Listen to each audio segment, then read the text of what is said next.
Powershelly, it's not a bad idea to learn to read PowerShell. We give you the output, but do you think you can find the input? So they give us this script and this output file. We tend to move only forward, but it may be a good idea to begin solving it backwards. The flag is in standard format, I promise. Okay, so I have the Windows PowerShell ISE. This is the script that they've given us. It reads this input txt file, grabs the content of that file, reads all the bytes, and UTF-8. So there are 264 things. We can actually see that if we look at the output file. There are 264 lines of that output file that they gave us. So this is the output file. There are 264 lines, as I said, so there's just sort of these crazy numbers in there. All right, so what they then do is they make sure that each thing in the encoding is either a 1 or a 0 or a carriage return or a line feed or a space. So the file, the input file, should have only 1s and 0s. And then they go through and they make sure that each block of it has a length that's 6. So the input file should consist of blocks of 6 zeros or 1s, so 6 binary digits. Then they generate this list of random numbers. Blocks.count is 264. They do this crazy scrambling thing where they're going to be using 0 zeros and 1 ones in place of single binary digits. They're doing this binary. They're also doing some sort of weird hashing thing.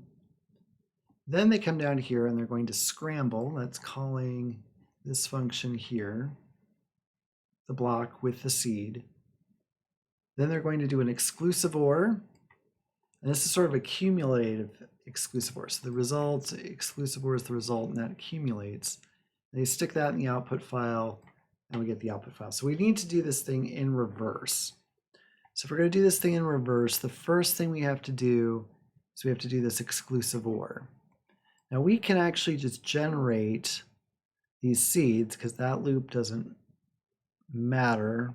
We know blocks count was 264, so we can just generate that. Random gen, we can just copy that function. That's fine. So what we'll do over here is we're going to copy that seeds code. We're going to call random gen, which we have copied directly from the other file. We're then going to loop over our input file, which is really output.txt. I added these 3 lines of code so the PowerShell editor will run in the folder where the script is and get output.txt from my picoCTF folder. So we're going to read all those things as UTF-8. And we come down here, we're going to do this exclusive OR. Then we're going to call unscramble. So unscramble basically needs to do the opposite of scramble. So you see the 1 1s are being replaced with 1s. The other things, 2 characters at a time, are being replaced by 0s. This basically undoes what's going on in here with the hashing. So this sort of scrambling of blocks. And then once we've done all those things, we come through and we build these blocks up that are going to be 6 binary digits long. And we're going to output that. So when I do that, I run that, I get this file here. Now they've promised us that the flag is in a standard format.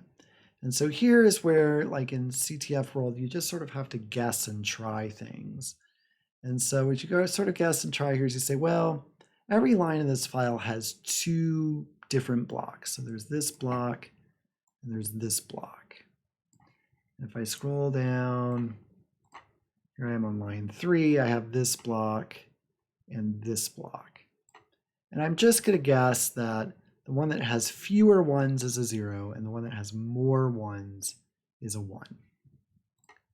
And that gets me to this Python script, which was sort of the easiest way to deal with this. I'd grown weary of PowerShell. So I'm going to read that file. For each line, I'm going to split on the spaces. And the set is going to give me the set of these two things. So it sort of figures out there are only two different things on the line. The one that has more ones is the one. So I count the number of ones in G sub 0. I count the number of ones in G sub 1. Whichever is smaller gets to be the string 0. Whichever is bigger gets to be the string 1. I replace all of the things like this. I'm going to replace all of those with zeros. I'm going to replace all of these with ones. And then I'm going to get rid of all the spaces. I'm going to strip to get rid of all the new line characters. I do that. And now I'm going to take a block of 8 bits as a binary number.